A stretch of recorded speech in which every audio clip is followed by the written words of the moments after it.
Pakistan news room में आगे बढ़ते हुए आपको बताते चले कि सितंबर 1965 की पाक भारत जंग में पाक अफवाज के बहादुर सपूतों ने किस तरह अपने से 3 गुना बड़ी अफवाज के छक्के छुड़ा दिए। ये पाक भारत जंग कब, कहां और किस वक्त शुरू हुई और ये मक्कार दुश्मन का कितना बड़ा हमला था, इन तमाम हकाइक के हवाले से जानते हैं बोल न्यूज़ के नुमाइंदे नदीम अता गौरी, जो इस वक्त उन्होंने जंग को आंखों से देखने वालों के साथ मौजूद हैं, उन बुजुर्गों के साथ मौजूद हैं। उनसे मजीद बात करते हैं। जी नदीम अता गौरी, बताइएगा।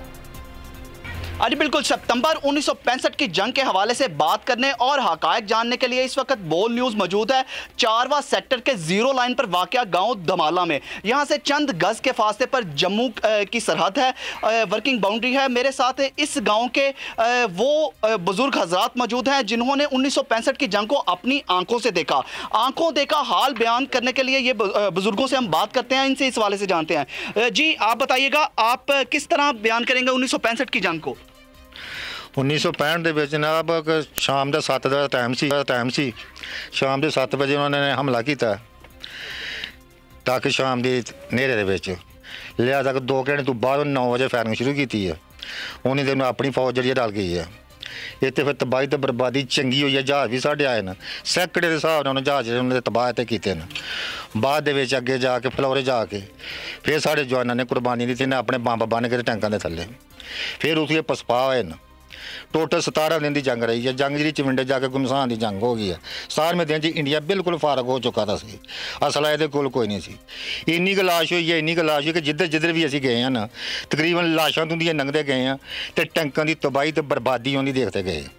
जी बिल्कुल, आपने यहाँ पर बुजुर्गों की बात भी सुनी। इन्होंने ये जंग अपनी आंखों से देखी ही नहीं बल्कि इंडिया की पसपाई को अपनी आंखों से देखा। और आज भी ये बुजुर्ग हजरात यहाँ पर 600 टैंक के हमले की नाकामी के बाद भारतीय मक्कारी का सबूत यहाँ पर अपने बच्चों को भी सिखाते हैं। यहाँ पर गांव के बच्चे भी देखे जा सकते हैं जो कि यहाँ पर रोज़ाना की हैं और अपने जुर्रत और बहादुरी की कहानियाँ सुनकर वही जज्बा जाहिर करते हैं कि आज भी अगर भारत की जानिब से ऐसी मक्कारी रात के अंधेरे में भी दिखाई गई तो हमारे नौजवान अपनी पाक आर्मी का शाना बशाना लड़कर आज भी भारत के दांत खट्टे। आपका शुक्रिया। मुल्क भर में यौम दिफा मनाया जा रहा है। इस वक्त हमारे नुमाइंदे मोइन जुबैर सेकंड लेफ्टिनेंट शहीद अब्दुल मोईद के घर उनकी वालदा के हमरा मौजूद हैं। उनसे मजीद बात करते हैं। बताइएगा मोइन, यौम दिफा और शोहदा पर शहीद की वालदा का क्या कहना है, क्या जज्बात हैं इनके?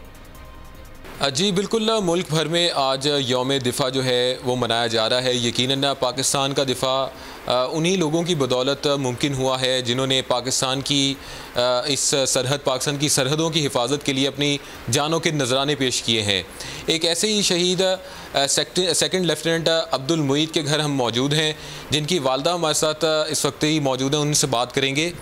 मैं ये कहना चाहूँगी कि अल्हम्दुलिल्लाह अला कुल्ली हाल, जब तक हमारे इस तरह के बेटे नौजवान हैं वो जब उस वक्त तक हमारा पाकिस्तान, हमारा दीन इस्लाम, इस्लामी जमहूरिया पाकिस्तान कायम दायम रहेगा। यही कहेंगे हमारे बच्चे अपने सरहदों के लिए हमारी पाक आर्मी खड़ी है, तो हम अपने मुल्क और कौम की पूरी तरह दफा के लिए तैयार हैं। बतौर भाई किस तरह का रिलेशन था आपका? भाइयों का रिलेशन तो बचपन से ही बहुत अच्छा होता है और एक बड़ा भाई था और इस पे फ़ख्र है भाई की शहादत पे।